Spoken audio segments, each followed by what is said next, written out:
오늘 함께 하실 말씀은 에레미야서 14장 13절에서 22절까지의 말씀입니다. 에레미야 선지자는 또 눈물을 흘리며 통곡합니다. 그리고 하나님께 간구하기 시작하죠. 하나님 살려주십시오. 하나님 백성의 간구의 소리를 하나님 들어주십시오. 하나님 오늘도 제가 이렇게 눈물을 흘리는 이유는 이 패역한 유다 백성들이 돌아오기를 바라는 마음뿐입니다. 라고 가슴 깊이 절절하게 느끼며 하나님 앞에 돌아오라, 돌아오라, 돌아오라 끊임없이 촉구하고 있는 것입니다. 사람들은 두려움 때문에 자신들을 다른 곳에 의지하게 만듭니다. 오늘날을 살아가는 사람들의 삶 속에서 두려움을 매개로 하여서 상품을 파는 것이 있다라고 하면 바로 보험일 것입니다. 내가 차가 사고 날까봐 두려워서 혹시라도 사고가 나면 그거에 대처하기 위해서 보험을 들고, 내가 병이 걸릴까봐 두려워서 혹시 그 병이 정말 걸렸을 때 그것이 나에게 도움이 줄 수 있을 것이다 라고 하는 생각으로 보험에 들기도 합니다. 그렇습니다. 보험이라고 하는 것은 인간이 두렵기 때문에, 인간이 나약하기 때문에 그걸 의지하겠다라고 하는 표현입니다. 과거에는 어땠을까요? 과거에도 마찬가지로 인간은 두렵기 그지없었습니다. 그래서 무언가를 항상 갈구하는, 무언가에 기대어 있으면 그나마 조금이라도 더 낫지 않을까라고 하는 생각을 하게 된 것이죠. 그게 바로 무엇입니까? 그게 바로 종교였고, 그게 바로 그 당시에 선지자들과 그 당시에 예언자들에게 자신의 삶을 맡겨놓는 태도였습니다. 그리고 그 예언자나 선지자들은 그 인간이 가지고 있는 두려움을 매개로 하여 생계의 수단으로 살았던 사람들도 많습니다.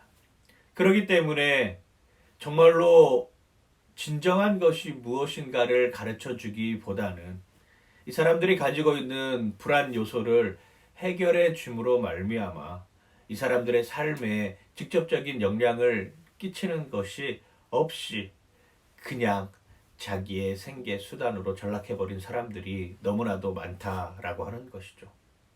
하나님은 우리에게 끊임없이 이야기를 합니다.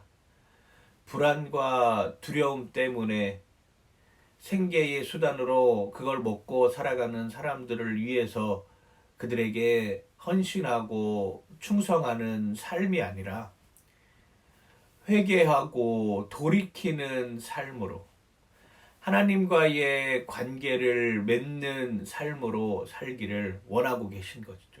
그게 바로 믿음이고 그게 바로 회개한다라고 하는 것이죠. 회개는 대가를 반드시 지불해야 되는 것입니다. 그 대가가 때로는 고통스러울 수도 있고, 때로는 처절할 수도 있고, 때로는 정말로 평안의 삶보다는 더 힘든 여건으로 나올 수 있습니다. 그럼에도 불구하고 그것을 내가 믿고 다시금 하나님과의 관계로 회복하는 것, 이게 바로 신앙이고 이게 바로 믿음이라는 것이죠.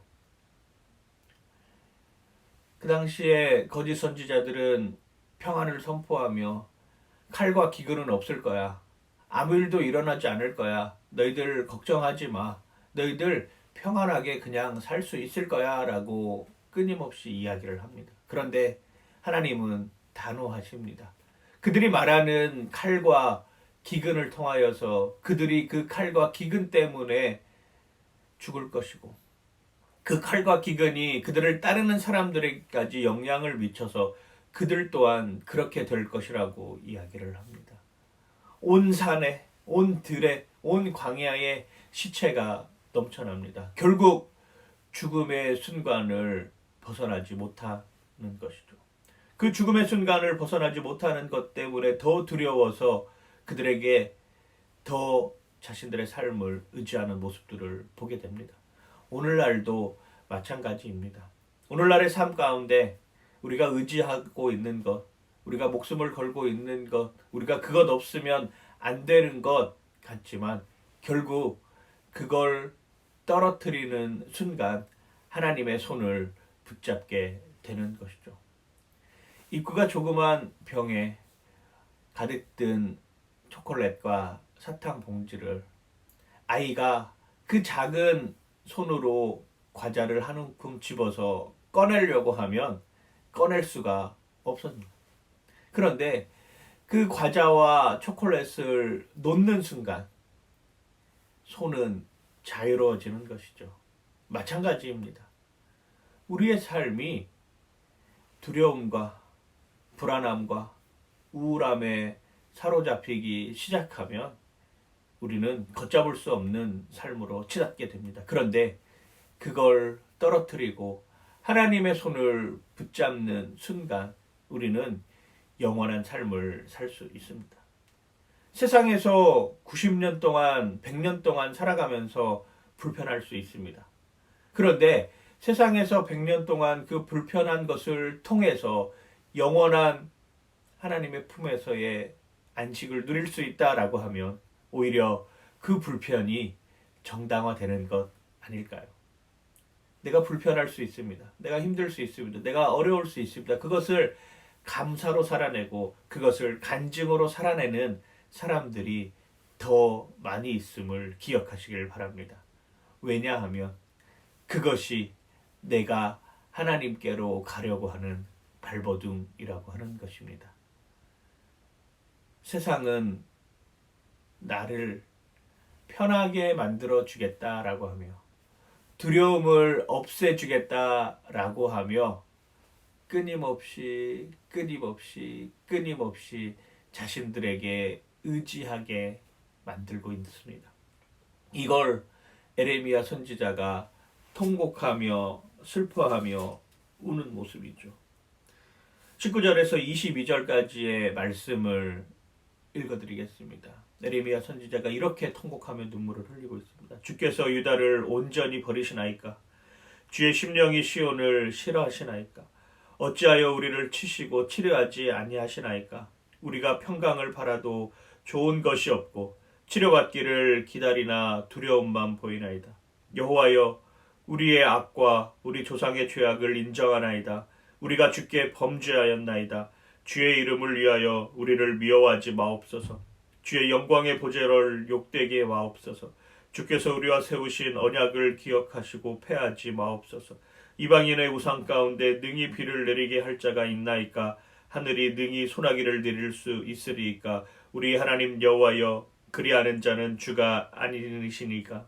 그러므로 우리가 주를 앙망하는 것은 주께서 이 모든 것을 만드셨음이니이다 하니라. 에레미야 선지자의 고백이 오늘 여러분들의 고백이 되시길 주님의 이름으로 간절히 축원합니다. 파이팅! 하나님 감사합니다. 그렇습니다. 저희는 두려움에 사로잡혀서 아무것도 할 수 없는 존재였습니다. 그런데 그 하나님께서 우리의 두려움을 제하여 주셨습니다. 죽을 수밖에 없었던 내 영혼이, 칼과 기근에 목말라 있던 내 삶이 하나님과 관계를 맺고 하나님께 돌아옴으로 말미암아 해결되고 있음을, 그리고 영원히 하나님과 교제할 수 있는 그것이 오히려 우리에게 감사의 조건이 됨을 오늘 기억합니다. 하나님과 관계 맺기를 원합니다. 하나님의 말씀 앞에 서 있기를 원합니다. 하나님, 그 모습으로 우리를 인도하여 주시옵소서. 감사드리며 예수님 이름으로 기도드립니다. 아멘.